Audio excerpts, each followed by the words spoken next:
Marte, el planeta rojo, tiene problemas. Algo ha interferido en su órbita. Marte se ha salido de su camino y se precipita hacia el Sol. El problema radica en que la Tierra se encuentra en su trayectoria y la colisión es inevitable.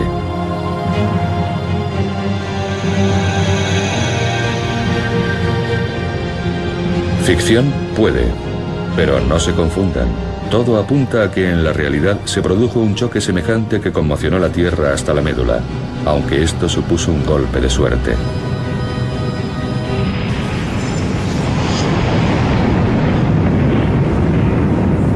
Parece ser que la Tierra chocó realmente con un cuerpo del tamaño de Marte. De esta colisión surgió la Luna, lo que fue una suerte, porque la Tierra sería ahora un planeta diferente si no tuviéramos la Luna.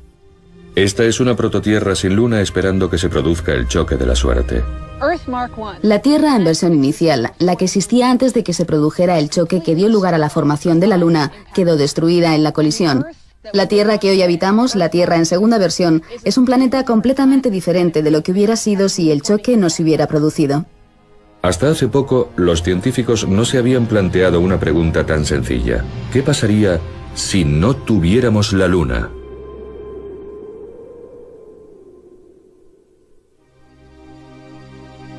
Si no tuviéramos el Sol, no habría vida en la Tierra. Es más, no existiría la Tierra. Pero, ¿y en cuanto a nuestro vecino celestial, la Luna?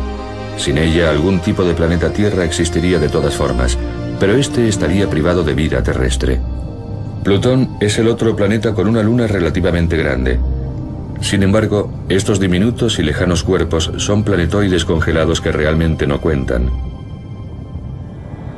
Júpiter, el planeta más grande, tiene 16 lunas, pero al igual que las de los otros gigantes gaseosos, Saturno, Urano y Neptuno, sus lunas son diminutas comparadas con ellos.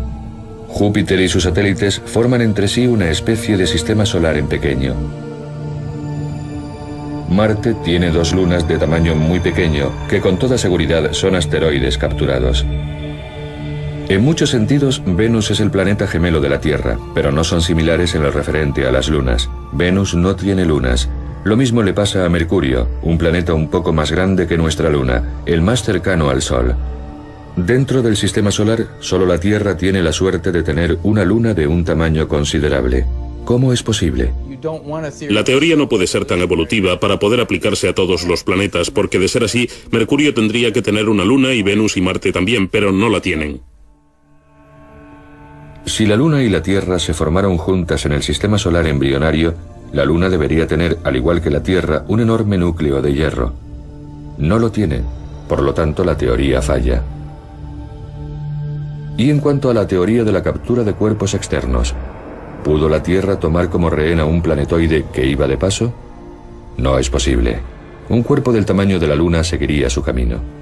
Una tercera teoría señala que debido a que la prototierra estaba en estado semilíquido, giraba a gran velocidad, un trozo del planeta pudo desprenderse de la parte ecuatorial, pero la física no toma en serio esta posibilidad. Cuando la NASA va a viajar a la Luna, los científicos buscan una explicación más plausible. Harold Urey, el geoquímico que participó en la organización inicial de las misiones del Apolo, dijo que ninguna de las 3 teorías eran satisfactorias, por lo tanto la Luna no debería existir. Pero la Luna existe, y desde 1969, 6 misiones han llevado a 12 astronautas a pisar la superficie lunar.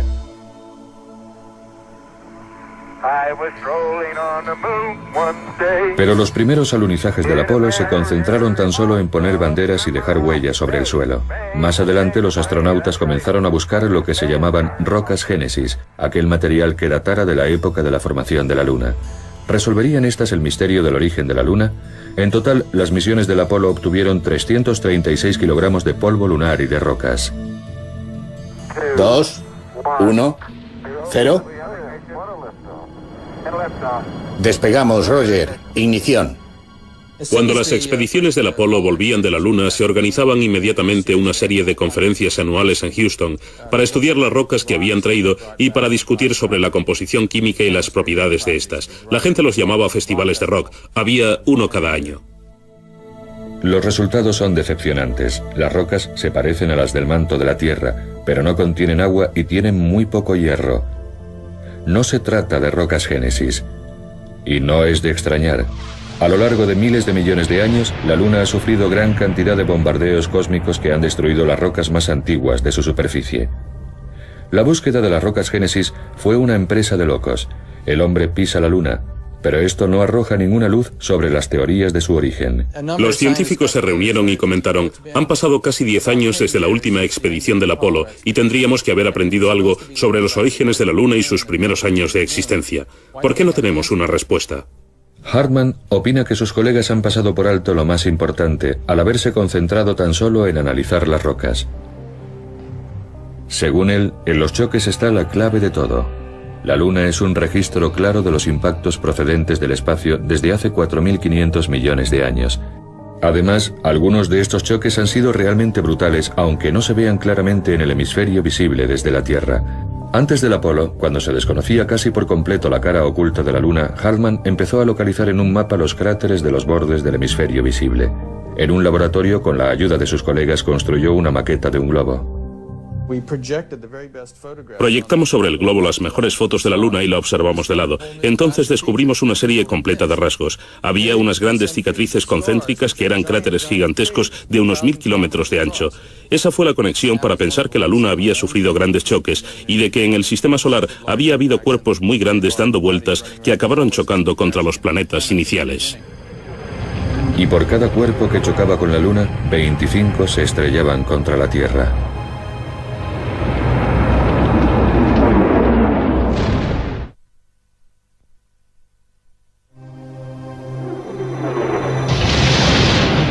En 1984, Hartman estaba completamente convencido. El pequeño núcleo de hierro, las rocas sin un rastro de agua, como aquellas que se encuentran en el manto de la Tierra. La Luna tiene que haberse formado a partir del choque más gigantesco que haya habido. El objeto con el que chocó tuvo que haber sido del tamaño de un planeta. ¿Pero es posible que los planetas puedan chocar? Una nueva teoría rusa sobre la formación de los planetas defiende que estos pueden chocar y que de hecho chocan. El sistema solar, en sus orígenes, es una vorágine. Las partículas de una gigantesca nube primordial se amontonan. Crecen hasta alcanzar el tamaño de un balón de baloncesto. Se unen unas a otras, chocan. Al final son como montañas. Este proceso dura unos 100 millones de años. Nos encontramos en los últimos estadios de la formación de los planetas. Un planetoide hace estallar al manto de Mercurio. Los restos del choque se dirigen a Venus. Más allá se encuentra la Tierra, la tercera roca del Sol. Pero después, en el espacio que hay hasta Marte, existe otro planeta, un solitario extraño llamado Orfeo. Su órbita pasa demasiado cerca de la Tierra. En la siguiente vuelta se produce el cataclismo. Es una idea muy elegante. La idea de que hubiera grandes colisiones que afectaran de vez en cuando a los planetas nos permitiría explicar por qué un planeta tiene un tipo de sistema y otro lo tiene completamente diferente. Pero de todas las maneras, si uno se distancia lo suficiente y observa los planetas en conjunto, verá que son relativamente parecidos. O sea, que hay unas similitudes, pero también unas peculiaridades propias de cada uno. Venus, por ejemplo, rota al revés, probablemente como resultado de un golpe fortísimo. Marte tiene un movimiento similar al de la Tierra, lo que podría indicarnos que también sufrió una gran colisión. El gigante gaseoso, Urano, gira de costado debido al choque con un cuerpo del tamaño de la Tierra.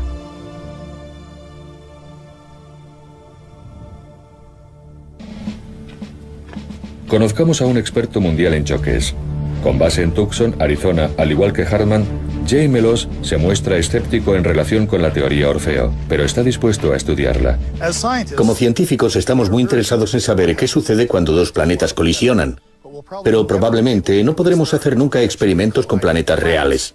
Por eso tenemos que buscar otra manera de reunir información acerca de lo que sucede cuando dos planetas chocan.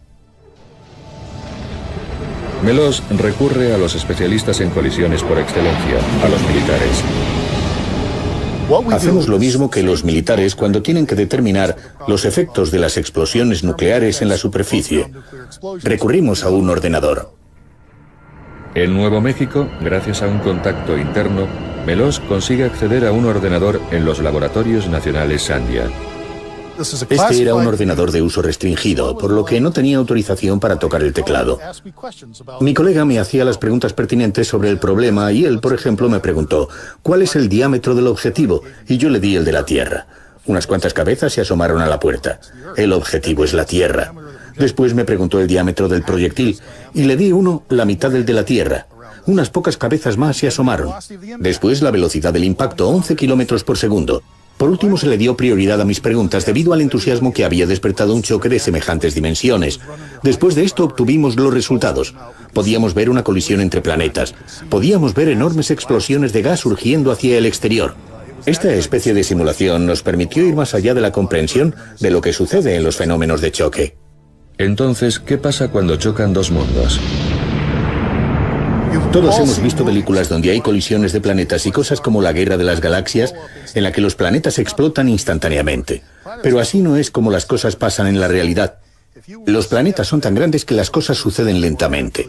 Si volvemos a mirar la Tierra de hace 4.500 millones de años, en el día en el que el planeta Orfeo chocó contra ella, veríamos que las cosas sucedían aparentemente a cámara lenta. Orfeo entraría con un diámetro la mitad que el de la Tierra, se iría incrustando lentamente penetrando en ella y nubes de vapor emanarían por todas partes, pero todo habría acabado en unos 20 minutos o media hora.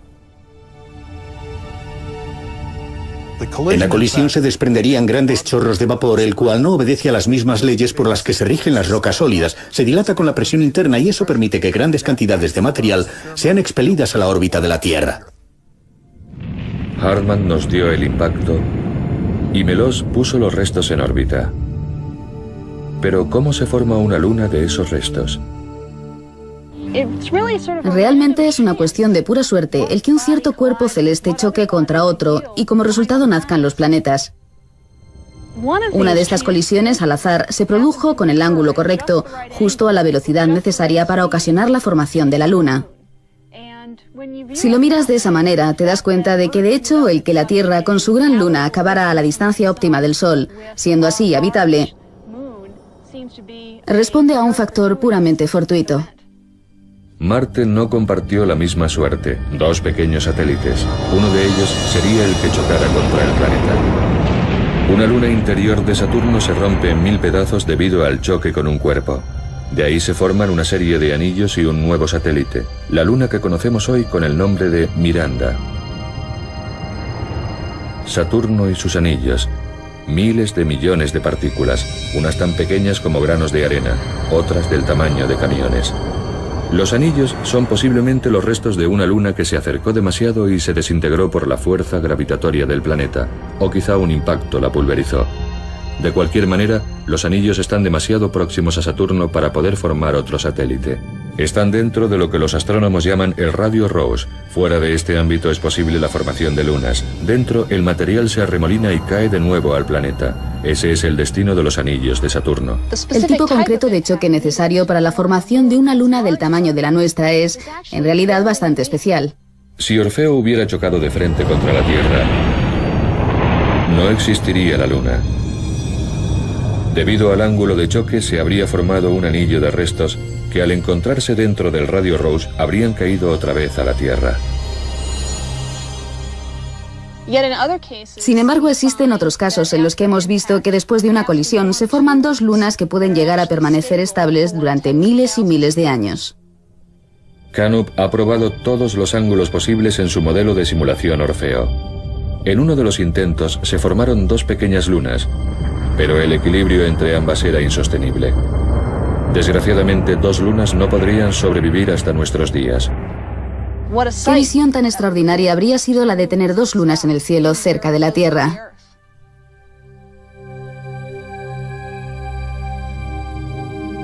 Con dos lunas en el cielo, lo que pasaría es que o bien la más pequeña y más interior caería sobre la Tierra, o al final las dos lunas acabarían chocando.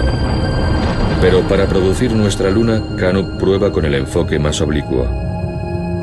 Hemos averiguado que si hacemos que el impacto se produzca con un ángulo muy descentrado, de manera que el objeto colisionante apenas roce nuestra prototierra, entonces esa configuración es la óptima para poner material en órbita. Una colisión con un ángulo tan descentrado destruye parcialmente el objeto colisionante, el cual desaparece, fundiéndose temporalmente antes de volver a chocar con la Tierra por segunda vez. Un impacto doble. El proceso completo de colisión probablemente se realizaría en un par de días, pero ese hubiera sido un fin de semana muy malo para pasarlo en la Tierra. Pero el premio que ganamos fue la Luna. Se forma justo fuera del Radio Ross, a unos 21.000 kilómetros de la segunda versión de la Tierra. Acumulando materiales expulsados de un disco incandescente de restos, la Luna se consolida rápidamente en un periodo de 100 años. Si hubiéramos estado en la Tierra cuando la Luna se formó, es decir, unos 100 años después de la colisión, la Luna sería una visión impresionante en el cielo nocturno. Si viéramos a la Luna justo después de que se hubiera formado, tendría 15 veces el tamaño actual. Probablemente fuera un espectáculo impresionante de ver. En nuestro devastado planeta, la situación es un infierno. Volcanes en erupción, la corteza se resquebraja, océanos de lava. La Luna está tan cerca que se producen mareas de rocas y de magma. La fuerza de la Luna es 4000 veces más intensa que la actual. La Tierra se retuerce y escupe fuego. En el mar, las olas son gigantescas. A lo largo de 4.500 millones de años, la Tierra se va enfriando y reposando gradualmente. Al principio, la enorme energía maremotriz causó que la Luna se apartara rápidamente. La velocidad de rotación de ambos cuerpos fue disminuyendo. El día se alarga desde 4 horas hasta 24. La acción de las mareas continúa ralentizando la velocidad de rotación de la Tierra y obliga a la Luna a seguir retrocediendo. Los científicos han averiguado, analizando unas capas rocosas llamadas ritmitas de mareas, la frecuencia de las mareas prehistóricas. Marjorie Chan de la Universidad de Utah ha estudiado estas capas en el cañón Big Cottonwood. Hace millones de años, esto eran capas de sedimentos depositados por la acción de las mareas en el estuario de un río. Algunas de estas capas rocosas formadas por la acción de las mareas son tan finas como el papel y es como si cada una llevara escrita la historia o fuera la página de un diario que nos cuenta lo que sucedió hace miles de millones de años. Los hallazgos de Chan son categóricos. Las mareas primitivas eran más frecuentes y los días mucho más cortos. Es increíble que estas formaciones rocosas debidas al ciclo de las mareas nos digan que los días tenían solo 18 horas. Podemos ver cómo era el ciclo diario y establecer cuántos días había en un mes y cuántos meses en un año. Y con todos esos datos demostramos de qué manera la Luna se ha estado apartando de la Tierra con el paso del tiempo. De los 21.000 kilómetros de separación de un principio, la Luna se encuentra en la actualidad a una distancia de unos 384.000 kilómetros. Hoy en día, cuando se alinean el Sol, la Tierra y la Luna, esta puede cubrir totalmente el Sol. Desde la Tierra se ve un eclipse total, una coincidencia cósmica asombrosa. Los eclipses de este tipo son una prueba más de que la Luna está retrocediendo con respecto a la Tierra. Esto es un eclipse total actual, pero cuando la Luna estaba más cercana a la Tierra se veía de esta manera. En el futuro, cuando la Luna esté todavía más lejos de la Tierra, los eclipses totales serán fenómenos del pasado. Los documentos sobre antiguos eclipses revelan que hace tan solo 2000 años los días eran ligeramente más cortos que en la actualidad. Si el eclipse solar del año 136 a.C. hubiera sido constante, se habría visto un eclipse total en esta franja. Sin embargo, como los días eran más cortos en una 20ª parte de segundo, esta franja de totalidad se amplía hacia el este llegando hasta Babilonia. Hace más de un cuarto de siglo, los astronautas del Apolo instalaron en la Luna unos reflectores. Hoy en día, estos son un objetivo para los astrónomos del Observatorio McDonald en Texas. Proyectando rayos láser sobre estos reflectores, se puede medir la distancia al milímetro, la velocidad con la que la Luna se está alejando de la Tierra. El espacio entre ambos cuerpos se está ensanchando a razón de más de 3,5 centímetros al año. Desde este tamaño, la Luna ha encogido en 4.500 millones de años hasta llegar a este otro. La fuerza de la gravedad de la Luna mantiene a la Tierra en un equilibrio estable con una inclinación media de 23 grados. En contraste con esto, Marte carece de una luna grande que lo equilibre. por eso fluctúa sobre su eje. A lo largo de millones de años, la inclinación puede variar de 0 a 90 grados, desestabilizando por completo su clima. Imagínense la Tierra de esta manera.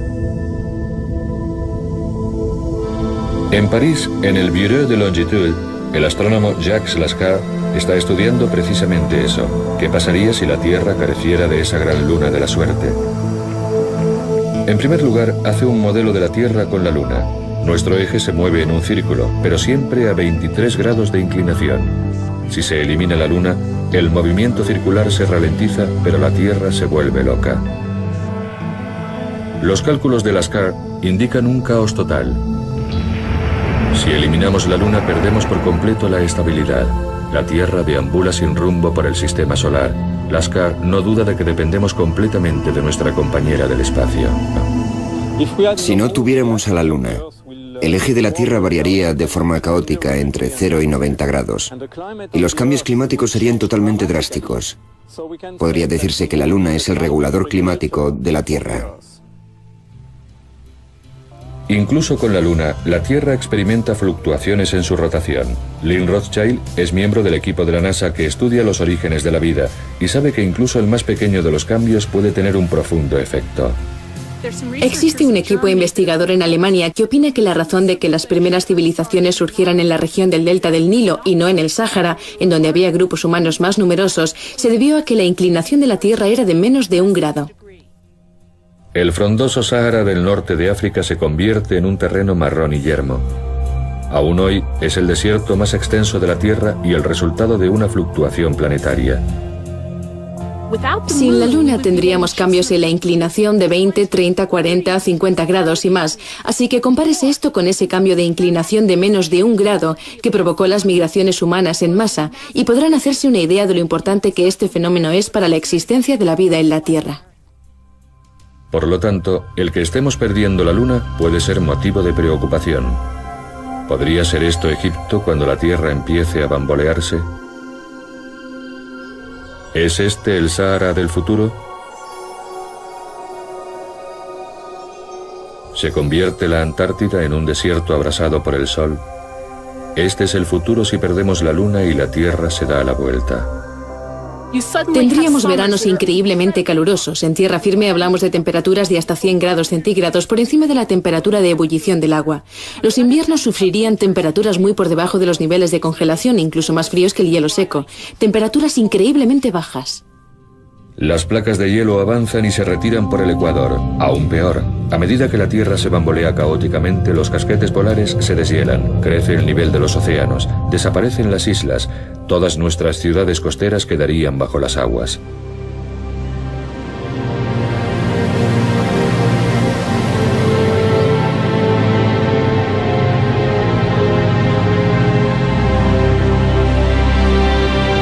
Es un hecho real, la Luna nos está abandonando.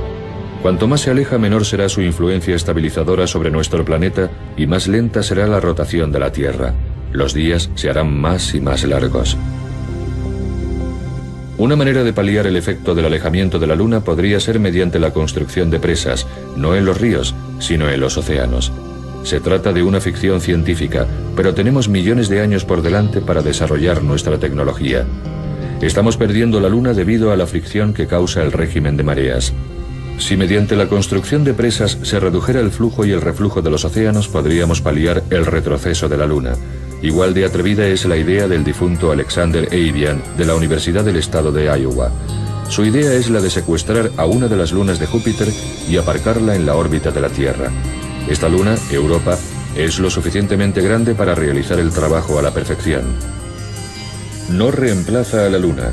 Europa ayuda solamente a nuestro planeta a mantenerse erguido a medida que la influencia de la Luna disminuye.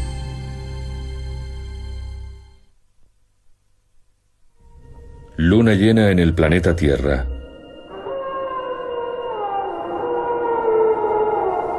Nadie sabe por qué, pero la luna llena siempre augura problemas para los hospitales, prisiones y las calles de cualquier ciudad. Cuando hay luna llena es como si algo sucediera. Parece que hay más problemas de todo tipo. Hay una atmósfera enrarecida que hace que la gente esté más nerviosa, a veces con consecuencias negativas.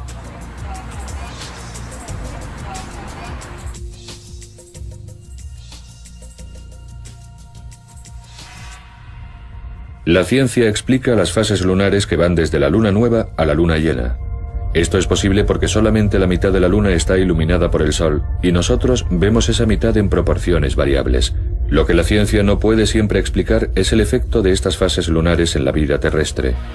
¿Por qué se piensa que la práctica de ciertas posturas de yoga pueden ser perjudiciales cuando hay luna llena? ¿Nacen más niños en luna llena? ¿Influye en el ciclo menstrual la órbita lunar de 29 días y medio o lo que es lo mismo, el mes lunar?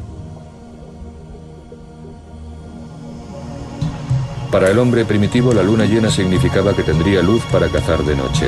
Existe una teoría que propone que este hecho hizo que el ciclo menstrual se vinculara estrechamente al ciclo lunar.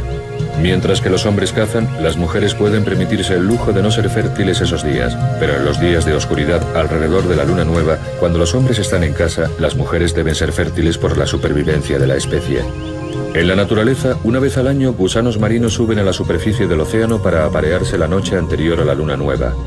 Para estos nativos de los mares del sur, los gusanos son una presa fácil. El coral desova en el gran arrecife de coral. Esto solo sucede durante la luna llena de noviembre, la señal lunar para que muchas especies se reproduzcan.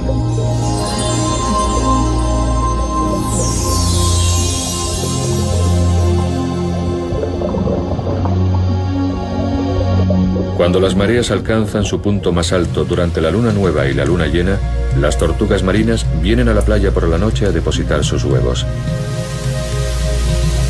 Este es el momento más seguro para incubar a su prole. Igual que la luna regula las mareas regulan los hábitos. Solamente cuando hay marea baja, estos cangrejos emergen de sus entierros subterráneos. En las Islas Galápagos, las iguanas marinas se anticipan hasta 2 horas a las mareas bajas. Esto les da una ventaja a la hora de ganar control sobre la zona de abastecimiento que comparten con las focas.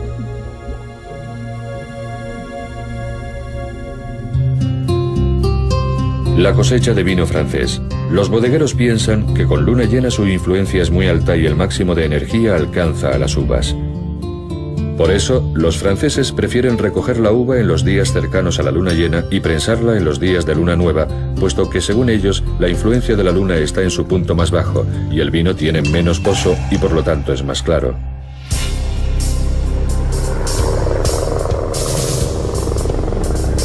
La vida en la Tierra está sujeta indudablemente al ritmo de la Luna. En la actualidad se está empezando a pensar que la colisión que formó la Luna aceleró la aparición de la vida misma. Groenlandia en 1999, donde tuvo lugar un descubrimiento asombroso.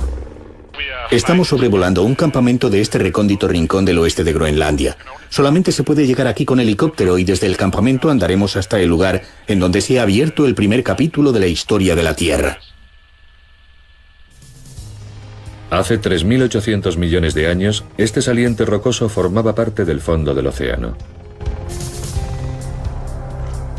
Siendo un inuit nativo, Minik Rosing es el primero en descubrir su secreto. Esta es la roca más antigua de la Tierra. Este es el material más antiguo que puedas tocar. Si quieres tocar algo más antiguo, tendrás que ir a la Luna. Pero las rocas de la Luna, por antiguas que sean, no contienen ningún rastro de vida. Sin embargo, en la Tierra, la roca de Groenlandia de Rosing sí la tiene. Este es un gran descubrimiento. Estas capas contienen carbón, un indicio de la presencia de un plancton muy complejo que antedata en 200 millones de años los cálculos anteriores referentes a la aparición de las primeras formas de vida, situándola más cerca de la fecha del impacto que dio lugar a la Luna. Fue una experiencia realmente alucinante, puesto que se supone que no debería haber vida en la Tierra en esa época, y si la había, es completamente seguro que no deberían haber sido formas de vida acuáticas. Antes se pensaba que la vida primitiva existía solo en hábitats de condiciones extremas, alimentándose de los gases de volcanes sumergidos en lo más profundo. Este hombre ha explicado de una manera muy convincente los hallazgos de Groenlandia. Es miembro de la Academia Nacional y aconseja al gobierno de los Estados Unidos en asuntos científicos. Norman Sleep cree que la colisión de Orfeo que dio origen a la Luna desencadenó el surgimiento de la vida. La Tierra en versión primera murió en la colisión con Orfeo. Esta es la Tierra en versión segunda. Si nos encontráramos en la Tierra en versión primera, estaríamos sumergidos en 3 kilómetros de agua. No tendríamos oxígeno para respirar. La teoría de Sleep es radical. Orfeo hizo desaparecer la mitad de los océanos de la Tierra en versión primera, provocando la formación de una nueva atmósfera. Es muy posible que exista vida acuática en nuestro protoplaneta. A la Tierra, en versión primera, no le falta agua. Es posible que también haya vida en Orfeo. Pero en semejante colisión no hay supervivientes. El choque devuelve completamente a la Tierra al principio. Ese fue el principio de cualquier forma de vida que existiera tanto en la Tierra como en Orfeo. Pero tiene el presentimiento de que Orfeo despertó la vida en la Tierra. Puede que haya una conexión directa entre el nacimiento de la vida en la Tierra y la colisión que provocó la formación de la Luna. Sleep opina que Orfeo, al igual que la Tierra en versión primera, tenía un núcleo de hierro. En el ordenador, los núcleos se muestran en azul. Tan violento es el choque que se funden. Cuando Orfeo choca con la Tierra, se introducen en la Tierra enormes cantidades de hierro. Este hierro reaccionó con el agua, produciendo hidrógeno. Esto causó la formación de una atmósfera reductora, la cual es esencial para que la vida surja. Si además pasa electricidad a través de ella, como por ejemplo los rayos, entonces los precursores de la vida podrían aparecer. En 1952, un famoso experimento hizo precisamente eso. Hal Urey y este hombre, Stanley Miller, crearon aminoácidos simples en tubos de ensayo. Pero no se les hizo caso porque sus colegas insistían en que las condiciones para que la vida surgiera en la Tierra en una etapa tan temprana no eran las adecuadas, porque no existía lo que vino a llamarse la atmósfera reductora. Pero en la actualidad sabemos que la colisión con Orfeo puede haber producido una atmósfera de ese tipo. Suponiendo que no se hubiera producido el choque, ¿cómo se desenvolvería nuestro planeta? La Tierra en versión primera sería un océano por completo. Podríamos ver unos pocos trozos de tierra sobresaliendo en la superficie. Veríamos un poco el Tíbet, tal vez la parte alta de Hawái, el Everest, pero estaría esencialmente cubierta de agua. Sin el choque no podría haber forma de vida humana en la Tierra. Este documental, a lo mejor, lo habrían hecho otras formas de vida, pero seguro que no lo habrían hecho humanos. Solo podemos especular sobre el tipo de criaturas que habrían evolucionado en la Tierra en versión primera. Es muy divertido intentar imaginarse cómo sería la vida en la Tierra. ¿Habría vida inteligente? Si no hubiera existido la colisión que formó la Luna, creo que la vida en tierra firme habría sido diferente. Puede que ni siquiera existiera. Además, sin una luna que ralentizase nuestra rotación, la Tierra sería un mundo hostil y frenético. La Tierra tendría una rotación muy rápida. Solo con el Sol y sin luna, los días se sucederían muy rápido, a un ritmo 3 veces mayor que el actual. Saldría el Sol, se pondría todo esto a una velocidad mayor. Todo lo que sucediera durante el día pasaría de forma más rápida. Un clima atroz. Los vientos soplarían a cientos de kilómetros por hora. Habría tormentas de arena constantemente. Ningún ser humano podría evolucionar aquí. Así que uno tendría que recurrir al medio acuático. ¿Sería posible la vida inteligente en el mar? Los pulpos y algunas especies similares son animales bastante inteligentes. Pueden hacer cosas como construir con los tentáculos pequeñas viviendas en donde cobijarse, y hasta cierto punto tienen sentimientos. Poseen unos ojos casi idénticos a los de los vertebrados, son fascinantes. Así que uno se imagina que los cefalópodos, los pulpos, los calamares, etc., serían los genios de una Tierra sin luna. Pero con la Luna, aunque los cefalópodos no evolucionaron para dominar en la Tierra en versión segunda, e incluso nuestros océanos, la mayoría de todo esto desapareció con la colisión de hace 65 millones de años, la que acabó con los dinosaurios. Aproximadamente una vez cada 100 millones de años se producen extinciones en masa. En el pasado, la Luna podría haber servido de escudo a la Tierra contra tales colisiones, pero las posibilidades estadísticamente son muy pequeñas. Para un biólogo evolucionista, las estadísticas no tienen importancia. Lo único que necesito es una colisión que afectara a la evolución. Además, lo fascinante del caso es que no hay manera de probarlo. Pudo haber habido un tiempo en el que la Luna nos protegió, nos salvó al estar en el lugar adecuado en el momento adecuado, pudiendo interceptar un impacto que de lo contrario habría hecho muchísimo daño a la vida en la Tierra. Es decir, una colisión que habría provocado extinciones en masa. La Luna podría haber salvado a nuestro planeta. Y ahora está a punto de convertirse en nuestro puente de paso hacia otros planetas.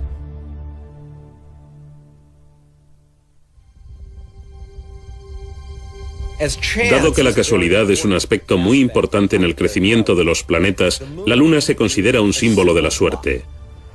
Si en los inicios de la formación planetaria una partícula diminuta de polvo se moviera muy ligeramente, un movimiento de la anchura de un cabello humano, podría provocar una colisión millones de años más tarde.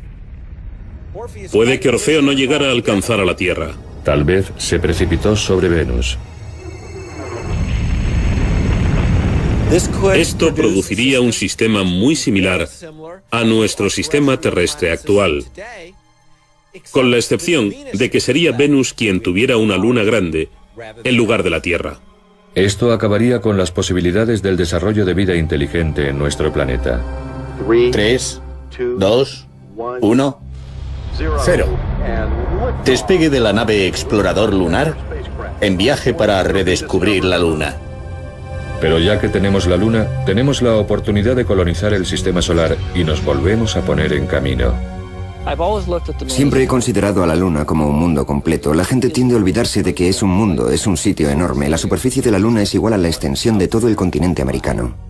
Pero a pesar de las numerosas investigaciones y de 6 alunizajes del Apolo, nuestro vecino celestial sigue siendo relativamente un extraño. Aquí tenemos todo un mundo del que no conocemos virtualmente nada. Con mucha frecuencia hago la siguiente analogía. Si hubiera habido 6 equipos repartidos por California trabajando 3 días a la semana, nunca se habría encontrado oro, ni petróleo. Y nunca se habría encontrado agua. Un agua traída se crea hace miles de millones de años por los cometas. En lo profundo de los cráteres en tinieblas de los polos lunares puede que se haya conservado hielo. En 1998, la expedición de Binder, el explorador lunar, detecta hidrógeno, un posible signo de la existencia de agua. La cantidad de agua sobre la que estamos volando en estos momentos sería más o menos el equivalente de la que creemos que se encuentra congelada en las regiones polares de la Luna, según la información del explorador lunar. Si esto es así, es el momento de empezar la colonización de la Luna. Si es verdad que existe agua en la Luna, esta valdrá su peso en oro. Queríamos interesar a la gente para que volviese a estudiar la Luna, ya que esta es el futuro de la humanidad, y es el comienzo de la colonización del sistema solar. Creo que el explorador ha sentado las bases para ello. Quiero ver al hombre en la Luna, y quiero que la humanidad se despliegue por todo el sistema solar, y este es nuestro punto de partida. Cuando al explorador lunar se le va acabando el combustible, Binder tiene una idea. Toma como objetivo un cráter en el Polo Sur. ¿Un choque deliberado haría saltar agua y probar así la teoría? Desgraciadamente no, pero fue un buen intento. David Gump representa a la nueva generación de empresarios espaciales. Está planeando financiar una misión a la Luna con fines comerciales. En su cuartel general del desierto de Mojave, en California, Gump posee un modelo de cohete reciclado. Desde la órbita de la Tierra, el cohete lanzará una escalera en busca del agua. No existen pruebas definitivas de que haya agua allí. Nuestro robot aterrizará probablemente en el Polo Sur, cerca de la llamada Cima de la Vida Eterna, para dirigirse después al interior de uno de estos oscuros cráteres de los polos y comprobar si existe hielo, y en tal caso recuperarlo para formar nuestro primer oasis espacial.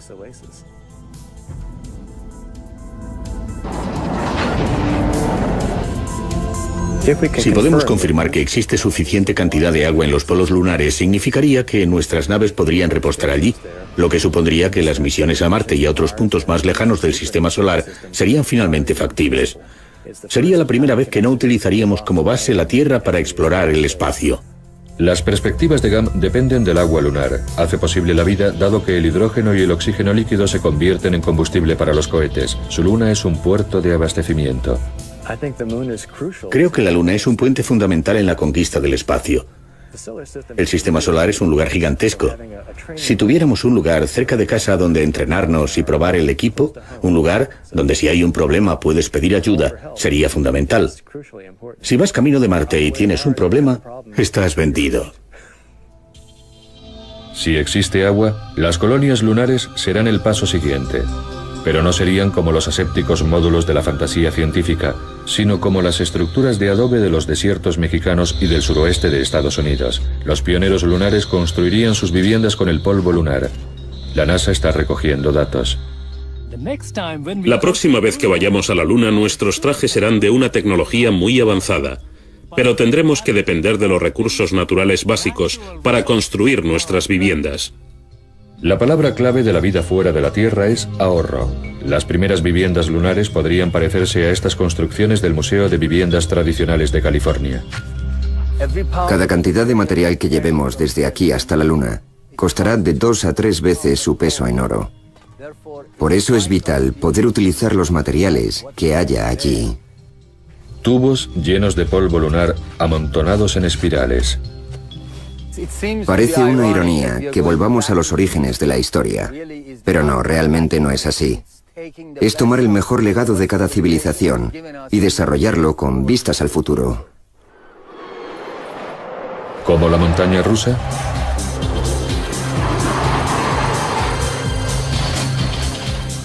Tangabelu, un arquitecto espacial, habla con el especialista en cohetes Anthony Supero. El tema del que están hablando es el transporte, la forma más barata de despegar de la Luna.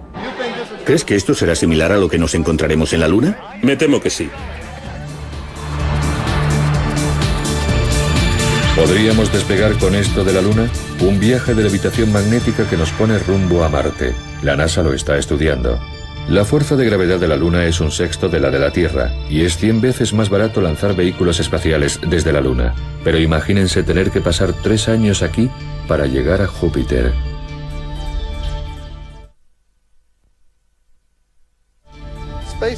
El espacio es horrible. Es necesario tener algo de gravedad porque si no el sistema inmunológico se atrofia. Los huesos se vuelven como tiza. La gravedad es imprescindible. La única forma de obtenerla es mediante un gigantesco aparato giratorio que lo arroja uno contra las paredes. Y eso es lo que Supero planea hacer. Un gigantesco anillo inflado con hielo de la Luna. Este hielo estaría almacenado en una estación de abastecimiento en la órbita lunar. No se trataría de construir una nave espacial, sino de inflarla. Esto sería una bolsa de plástico del tamaño de un campo de fútbol. Parecería una llanta enorme. Se infla con agua. El resultado es una nave espacial de hielo. El anillo gira y los pasajeros que transporta tienen gravedad. El hielo almacenado en las paredes le proporciona al cohete la energía necesaria en forma de vapor. En el viaje de vuelta se repostaría en una de las lunas de Júpiter. Nunca se me hubiera ocurrido pensar que un cohete propulsado por vapor tuviera 100 veces la capacidad del mejor de los cohetes. Eso significa que podría transportar a 100 personas hasta Júpiter y a todas las lunas de Júpiter, Ganímedes, Calisto, Europa. Es absolutamente increíble. Lo único que Supero necesita para que su cohete de propulsión por vapor funcione es la planta de energía de un submarino nuclear. Es posible que también esté interesado en los miembros de la tripulación. Los submarinos fueron las primeras plataformas en las que pensó el programa espacial como medio de averiguar la reacción de las personas a viajes largos en completo aislamiento. Se ha aprendido mucho de la tripulación de los submarinos. Esta sería el tipo de personas que encontrarían muy interesante el proyecto y que verían la oportunidad de hacer algo semejante como una experiencia muy emocionante. Por el momento, el obstáculo radica en el factor nuclear. Un mundo que permitiera el desarrollo de naves espaciales propulsadas por una explosión nuclear tiene que ser muy diferente del actual. Las armas nucleares tendrían que estar completamente erradicadas. Si alguna vez logramos alcanzar un óptimo orden social, no faltarán todo tipo de oportunidades maravillosas. Como marinero, Solem establece un paralelismo con su propia nave espacial nuclear, la pequeña Medusa. Bien, lo que tienen en común este precioso yate de la Copa de América, el American One, con la nave espacial Medusa, es el Spinnaker. El Spinnaker es una vela muy ligera en la parte delantera de la nave, que es impulsada directamente por el viento. En el caso de una nave espacial, esta estaría impulsada por una serie de explosiones nucleares. Medusa necesita a la Luna porque los explosivos nucleares que van a propulsar su Spinnaker están revestidos de polvo lunar. La Medusa puede viajar a una velocidad de decenas de millones de kilómetros a la hora. Medusa podrá proporcionarnos viajes interplanetarios dentro de escalas temporales perfectamente humanas. Incluso podría llevarnos a las estrellas.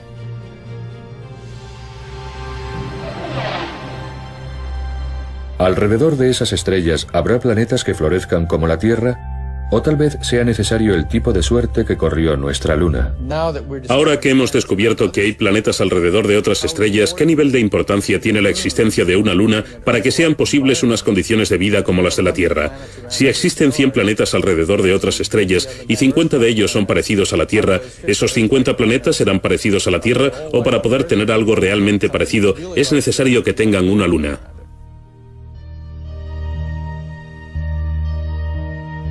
Hace poco empezamos a preguntarnos, ¿qué posibilidades hay de que se forme un planeta como el nuestro, que tenga una enorme luna como nuestra luna en otros sistemas solares?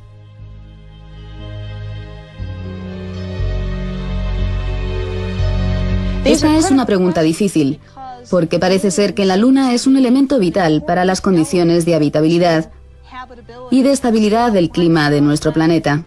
Entonces, para poder contestar a la pregunta, ¿qué posibilidades hay de que existan otras tierras?, tendríamos que responder a la pregunta, ¿qué posibilidades hay de que existan otras lunas? Hasta la fecha, se han descubierto más de 20 planetas alrededor de otras estrellas. Ninguno es como la Tierra. Tal vez algún día, a bordo del Medusa, divisaremos un plácido planeta azul alrededor del cual girará una enorme luna.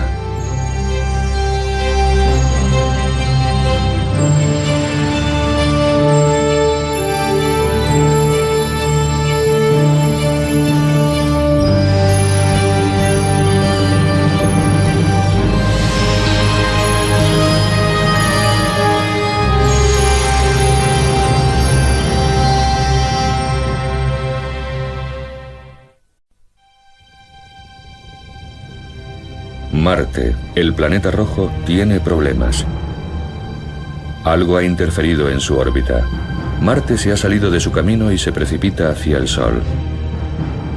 El problema radica en que la Tierra se encuentra en su trayectoria y la colisión es inevitable.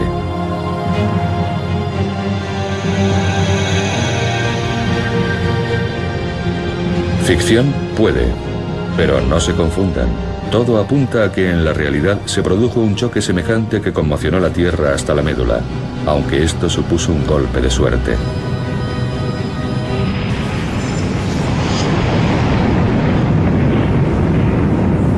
Parece ser que la Tierra chocó realmente con un cuerpo del tamaño de Marte. De esta colisión surgió la Luna, lo que fue una suerte, porque la Tierra sería ahora un planeta diferente si no tuviéramos la Luna.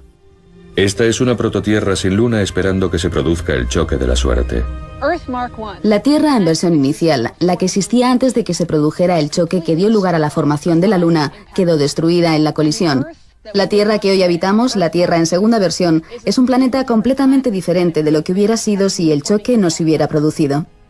Hasta hace poco, los científicos no se habían planteado una pregunta tan sencilla. ¿Qué pasaría si no tuviéramos la Luna?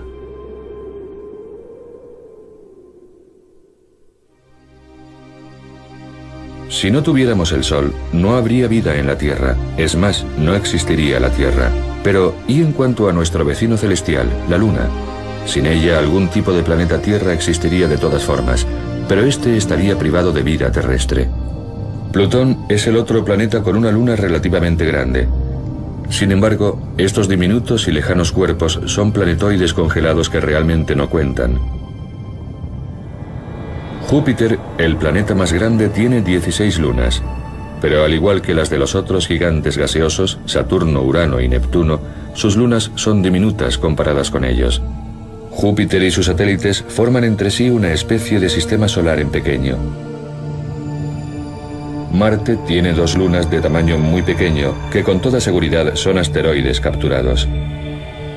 En muchos sentidos, Venus es el planeta gemelo de la Tierra, pero no son similares en lo referente a las lunas. Venus no tiene lunas. Lo mismo le pasa a Mercurio, un planeta un poco más grande que nuestra luna, el más cercano al Sol. Dentro del sistema solar, solo la Tierra tiene la suerte de tener una luna de un tamaño considerable. ¿Cómo es posible? La teoría no puede ser tan evolutiva para poder aplicarse a todos los planetas, porque de ser así, Mercurio tendría que tener una luna y Venus y Marte también, pero no la tienen. Si la Luna y la Tierra se formaron juntas en el sistema solar embrionario, la Luna debería tener, al igual que la Tierra, un enorme núcleo de hierro. No lo tiene, por lo tanto la teoría falla. Y en cuanto a la teoría de la captura de cuerpos externos, ¿Pudo la Tierra tomar como rehén a un planetoide que iba de paso? No es posible. Un cuerpo del tamaño de la Luna seguiría su camino. Una tercera teoría señala que debido a que la prototierra estaba en estado semilíquido, giraba a gran velocidad, un trozo del planeta pudo desprenderse de la parte ecuatorial, pero la física no toma en serio esta posibilidad. Cuando la NASA va a viajar a la Luna, los científicos buscan una explicación más plausible. Harold Urey, el geoquímico que participó en la organización inicial de las misiones del Apolo, dijo que ninguna de las tres teorías eran satisfactorias, por lo tanto, la Luna no debería existir. Pero la Luna existe, y desde 1969, 6 misiones han llevado a 12 astronautas a pisar la superficie lunar.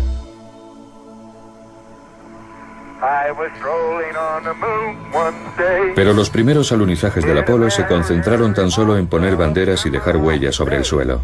Más adelante los astronautas comenzaron a buscar lo que se llamaban rocas Génesis, aquel material que datara de la época de la formación de la Luna.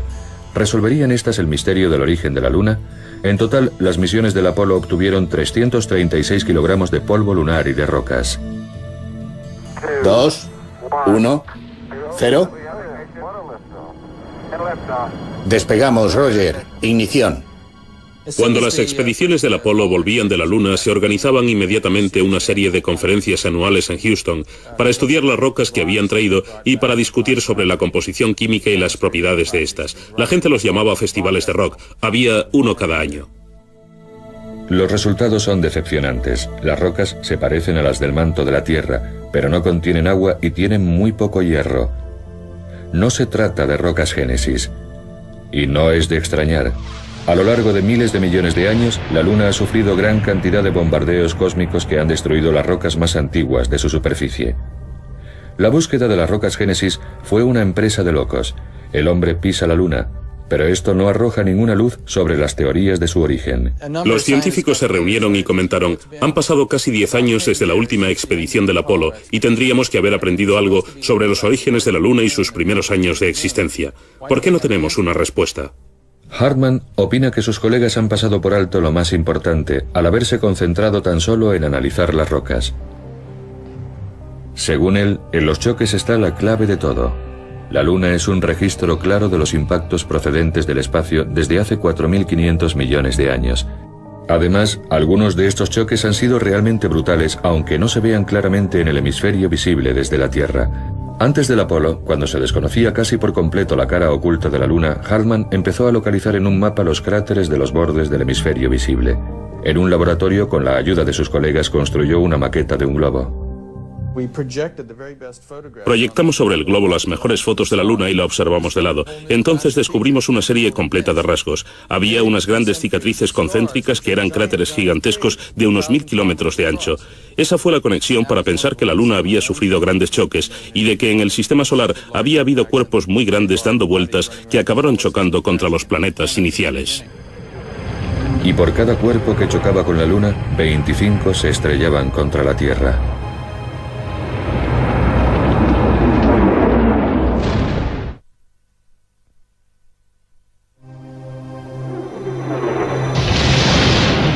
En 1984, Hartman estaba completamente convencido. El pequeño núcleo de hierro, las rocas sin un rastro de agua, como aquellas que se encuentran en el manto de la Tierra. La Luna tiene que haberse formado a partir del choque más gigantesco que haya habido. El objeto con el que chocó tuvo que haber sido del tamaño de un planeta. ¿Pero es posible que los planetas puedan chocar? Una nueva teoría rusa sobre la formación de los planetas defiende que estos pueden chocar y que de hecho chocan. El sistema solar, en sus orígenes, es una vorágine. Las partículas de una gigantesca nube primordial se amontonan. Crecen hasta alcanzar el tamaño de un balón de baloncesto. Se unen unas a otras, chocan. Al final son como montañas. Este proceso dura unos 100 millones de años. Nos encontramos en los últimos estadios de la formación de los planetas. Un planetoide hace estallar al manto de Mercurio. Los restos del choque se dirigen a Venus. Más allá se encuentra la Tierra, la tercera roca del Sol.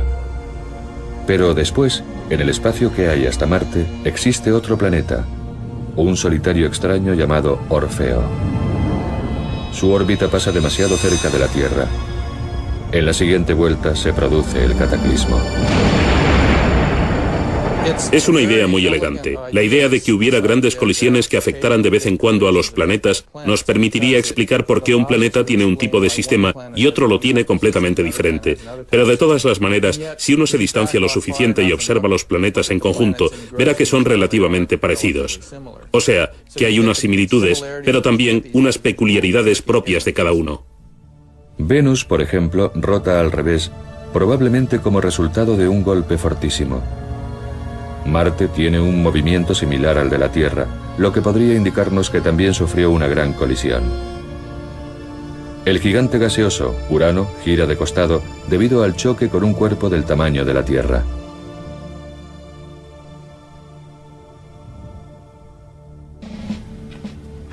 Conozcamos a un experto mundial en choques. Con base en Tucson, Arizona, al igual que Hartmann, Jay Meloz se muestra escéptico en relación con la teoría Orfeo, pero está dispuesto a estudiarla. Como científicos estamos muy interesados en saber qué sucede cuando dos planetas colisionan, pero probablemente no podremos hacer nunca experimentos con planetas reales. Por eso tenemos que buscar otra manera de reunir información acerca de lo que sucede cuando dos planetas chocan. Meloz recurre a los especialistas en colisiones por excelencia, a los militares. Hacemos lo mismo que los militares cuando tienen que determinar los efectos de las explosiones nucleares en la superficie. Recurrimos a un ordenador. En Nuevo México, gracias a un contacto interno, Meloz consigue acceder a un ordenador en los laboratorios nacionales Sandia. Este era un ordenador de uso restringido, por lo que no tenía autorización para tocar el teclado. Mi colega me hacía las preguntas pertinentes sobre el problema y él, por ejemplo, me preguntó ¿cuál es el diámetro del objetivo? Y yo le di el de la Tierra. Unas cuantas cabezas se asomaron a la puerta. El objetivo es la Tierra. Después me preguntó el diámetro del proyectil y le di uno la mitad del de la Tierra. Unas pocas cabezas más se asomaron. Después la velocidad del impacto, 11 kilómetros por segundo. Por último, se le dio prioridad a mis preguntas debido al entusiasmo que había despertado un choque de semejantes dimensiones. Después de esto obtuvimos los resultados. Podíamos ver una colisión entre planetas. Podíamos ver enormes explosiones de gas surgiendo hacia el exterior. Esta especie de simulación nos permitió ir más allá de la comprensión de lo que sucede en los fenómenos de choque. Entonces, ¿qué pasa cuando chocan dos mundos? Todos hemos visto películas donde hay colisiones de planetas y cosas como la Guerra de las Galaxias, en la que los planetas explotan instantáneamente. Pero así no es como las cosas pasan en la realidad. Los planetas son tan grandes que las cosas suceden lentamente. Si volvemos a mirar la Tierra de hace 4.500 millones de años, en el día en el que el planeta Orfeo chocó contra ella, veríamos que las cosas sucedían aparentemente a cámara lenta. Orfeo entraría con un diámetro la mitad que el de la Tierra, se iría incrustando lentamente penetrando en ella y nubes de vapor emanarían por todas partes, pero todo habría acabado en unos 20 minutos o media hora. En la colisión se desprenderían grandes chorros de vapor, el cual no obedece a las mismas leyes por las que se rigen las rocas sólidas. Se dilata con la presión interna y eso permite que grandes cantidades de material sean expelidas a la órbita de la Tierra. Hartmann nos dio el impacto y Meloz puso los restos en órbita. Pero ¿cómo se forma una luna de esos restos? Realmente es una cuestión de pura suerte el que un cierto cuerpo celeste choque contra otro y como resultado nazcan los planetas. Una de estas colisiones al azar se produjo con el ángulo correcto, justo a la velocidad necesaria para ocasionar la formación de la Luna. Si lo miras de esa manera, te das cuenta de que de hecho el que la Tierra con su gran luna acabara a la distancia óptima del Sol, siendo así habitable, responde a un factor puramente fortuito. Marte no compartió la misma suerte. Dos pequeños satélites. Uno de ellos sería el que chocara contra el planeta. Una luna interior de Saturno se rompe en 1000 pedazos debido al choque con un cuerpo. De ahí se forman una serie de anillos y un nuevo satélite, la luna que conocemos hoy con el nombre de Miranda. Saturno y sus anillos. Miles de millones de partículas, unas tan pequeñas como granos de arena, otras del tamaño de camiones.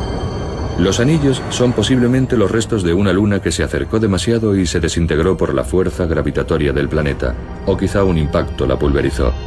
De cualquier manera, los anillos están demasiado próximos a Saturno para poder formar otro satélite.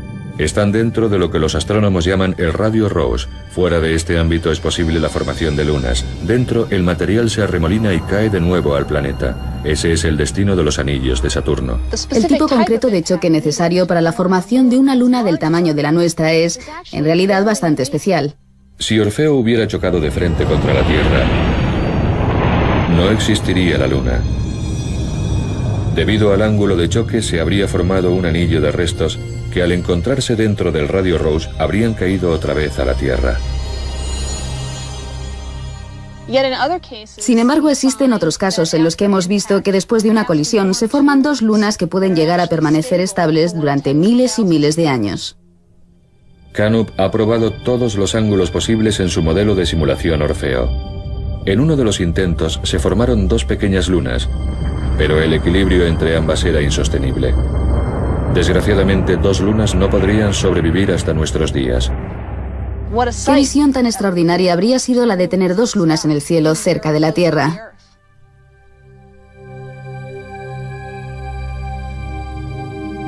Con dos lunas en el cielo, lo que pasaría es que o bien la más pequeña y más interior caería sobre la Tierra, o al final las dos lunas acabarían chocando. Pero para producir nuestra luna, Canup prueba con el enfoque más oblicuo. Hemos averiguado que si hacemos que el impacto se produzca con un ángulo muy descentrado, de manera que el objeto colisionante apenas roce nuestra prototierra, entonces esa configuración es la óptima para poner material en órbita. Una colisión con un ángulo tan descentrado destruye parcialmente el objeto colisionante, el cual desaparece, fundiéndose temporalmente antes de volver a chocar con la Tierra por segunda vez. Un impacto doble. El proceso completo de colisión probablemente se realizaría en un par de días, pero ese hubiera sido un fin de semana muy malo para pasarlo en la Tierra. Pero el premio que ganamos fue la Luna. Se forma justo fuera del radio Rosse, a unos 21.000 kilómetros de la segunda versión de la Tierra. Acumulando materiales expulsados de un disco incandescente de restos, la Luna se consolida rápidamente en un periodo de 100 años. Si hubiéramos estado en la Tierra cuando la Luna se formó, es decir, unos 100 años después de la colisión, la Luna sería una visión impresionante en el cielo nocturno. Si viéramos a la Luna justo después de que se hubiera formado, tendría 15 veces el tamaño actual. Probablemente fuera un espectáculo impresionante de ver. En nuestro devastado planeta, la situación es un infierno. Volcanes en erupción, la corteza se resquebraja, océanos de lava. La Luna está tan cerca que se producen mareas de rocas y de magma. La fuerza de la Luna es 4000 veces más intensa que la actual. La Tierra se retuerce y escupe fuego. En el mar, las olas son gigantescas. A lo largo de 4.500 millones de años, la Tierra se va enfriando y reposando gradualmente. Al principio, la enorme energía maremotriz causó que la Luna se apartara rápidamente. La velocidad de rotación de ambos cuerpos fue disminuyendo. El día se alarga desde 4 horas hasta 24. La acción de las mareas continúa ralentizando la velocidad de rotación de la Tierra y obliga a la Luna a seguir retrocediendo. Los científicos han averiguado, analizando unas capas rocosas llamadas ritmitas de mareas, la frecuencia de las mareas prehistóricas. Marjorie Chan de la Universidad de Utah ha estudiado estas capas en el cañón Big Cottonwood. Hace millones de años, esto eran capas de sedimentos depositados por la acción de las mareas en el estuario de un río. Algunas de estas capas rocosas formadas por la acción de las mareas son tan finas como el papel y es como si cada una llevara escrita la historia o fuera la página de un diario que nos cuenta lo que sucedió hace miles de millones de años.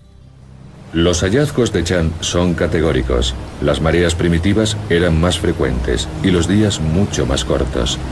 Es increíble que estas formaciones rocosas debidas al ciclo de las mareas nos digan que los días tenían solo 18 horas. Podemos ver cómo era el ciclo diario y establecer cuántos días había en un mes y cuántos meses en un año. Y con todos esos datos demostramos de qué manera la Luna se ha estado apartando de la Tierra con el paso del tiempo. De los 21.000 kilómetros de separación de un principio, la Luna se encuentra en la actualidad a una distancia de unos 384.000 kilómetros. Hoy en día, cuando se alinean el Sol, la Tierra y la Luna, esta puede cubrir totalmente el Sol. Desde la Tierra se ve un eclipse total, una coincidencia cósmica asombrosa. Los eclipses de este tipo son una prueba más de que la Luna está retrocediendo con respecto a la Tierra. Esto es un eclipse total actual, pero cuando la Luna estaba más cercana a la Tierra se veía de esta manera. En el futuro, cuando la Luna esté todavía más lejos de la Tierra, los eclipses totales serán fenómenos del pasado. Los